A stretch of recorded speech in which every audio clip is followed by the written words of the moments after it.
વડોદરા શહેરના બાપોદ વિસ્તારમાં આવેલી અતુલ કોઓપરેટિવ હાઉસિંગ સોસાયટીમાં કેટલાક લોકોએ રાજકારણના વખતથી ગેરકાયદેસર મકાનો બાંધી દબાણો સર્જતા વિવાદ સર્જાયો છે। કોર્પોરેશનમાં તેમજ મુખ્યમંત્રી સુધી રજૂઆત કરવામાં આવી, પરંતુ આ દબાણો દૂર કેમ નથી કરવામાં આવ્યા તેવા અનેક સવાલો ઊભા થઈ રહ્યા છે।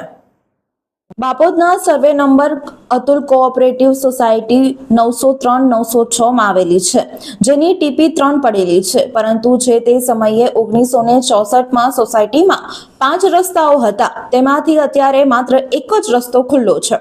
રાજકારણીઓના વગથી અમુક લોકોએ પોતાના મકાનો આખા બાંધી દીધા છે, જેના કારણે કોઈ દુર્ઘટના બને તો ફાયરની ગાડી કે એમ્બ્યુલન્સ પણ આવી શકતી નથી। આ અંગે કેટલાક સ્થાનિક રહીશો દ્વારા વર્ષ 1991 થી અત્યાર સુધીમાં કોર્પોરેશનમાં તેમજ મુખ્યમંત્રી સુધી ઘણી ફરિયાદો કરવામાં આવી છે અને હાલમાં પણ સીએમઓ ઓનલાઈન 2 વખત ફરિયાદ કરવામાં આવી છે, પરંતુ સ્થાનિકોની સમસ્યાનો કોઈ અંત આવ્યો નથી।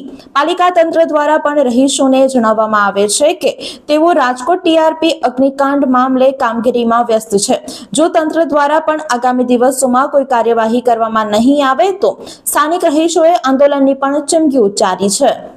રજૂઆત કર્યા પછીના આજની તારીખે અમારી સોસાયટીમાં ટોટલ 5 રસ્તા હતા, એમાંથી મૂળભૂત મારા માટે 39 નંબર, 26 નંબર અને બાકીના પણ અહીંયા સભ્યો છે, એમના પોતાના મકાનો પર એવા દબાણ થયા જેનાથી એ લોકો પોતાનું વ્હીકલ અવર જવરમાં બી એમને તકલીફ પડે છે અને એ તકલીફમાં આજની તારીખે અમારે કોર્ટ સુધીની અમુક સમસ્યાઓનો જે બી નિકાલ ન થવાના લીધે કોર્ટમાં જવાની જરૂર પડી છે અને એના કારણે મારે આજની તારીખે જે બી મારી ગલી ઉપયોગ કરવી પડે છે। મારી પાસે હમણાં કોઈ બી રોડ રસ્તા છે નહીં, જેના ઉપર ગટરની ઉપર ને પાણીની લાઈનો ઉપર ગેરકાયદેસર બાંધકામ કરી દેવામાં આવ્યા છે, રોડ રસ્તા બંધ કરી દેવામાં આવ્યા છે અને મુશ્કેલીઓમાં આજની તારીખે કે આપાતકાલીન સમયમાં આજની તારીખે કોઈ બી જગ્યાએ જ્યારે અમને ઇમરજન્સીની જરૂર પડે ત્યારે એના માટે કોણ જવાબદાર છે, કે કાં તો પ્રમુખ, કાં તો ઉપપ્રમુખ, કાં તો આજની તારીખે કોર્પોરેશન કે રાજ્ય સરકાર કે કેન્દ્ર સરકાર। આટલી બધી અરજીઓ કર્યા પછી બી આનો ઉકેલ ન આવ્યા હોય તો આના માટે કોણ જવાબદાર રહેશે એની પણ મારે અહીંયા સમસ્યા ઉત્પન્ન છે।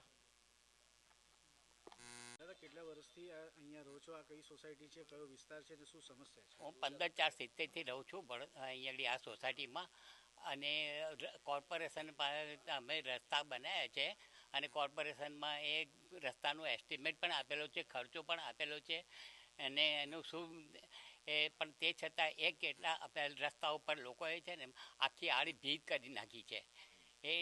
અમે વિચાર કરીએ છીએ કે એ ભીત દૂર કરે તો લોકોને આખું આમ ગોલ ફરીને જવું પડે અને વ્રજવાટિકા પાસે જવું પડે, એની જગ્યાએ ડાયરેક્ટ સીધું રસ્તા પર જવું પડે, એ માટે અમારી રજૂઆત છે।